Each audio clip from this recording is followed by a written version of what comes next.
chiroștele. Cu grijă și cu atenție.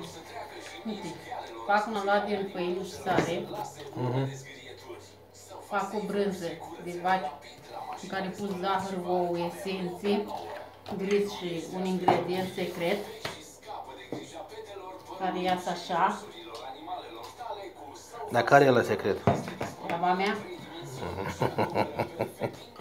Și întindem.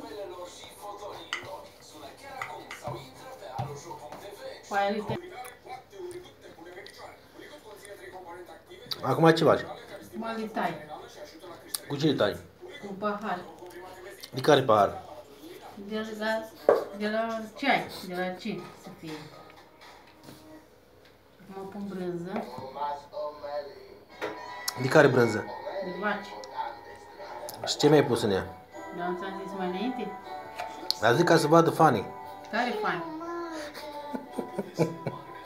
Fanii noștri, cum? Care fani? Spun, praf ăsta, zahăr, gris, esențe. Dar mai ușor, mai... Nu explica așa de repede, mai încet. De ce nu le faci pe masă?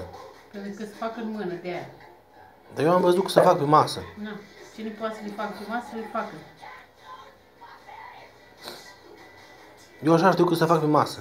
Hai, nu mai comenta atâta. De unde știi tu ce-ai făcut tu? Am văzut eu pe internet. Na, pe internet e așa, în viața reală e altceva. De ce așa de galbenă brânza? De ouă, De care o ai pus? de crocodil.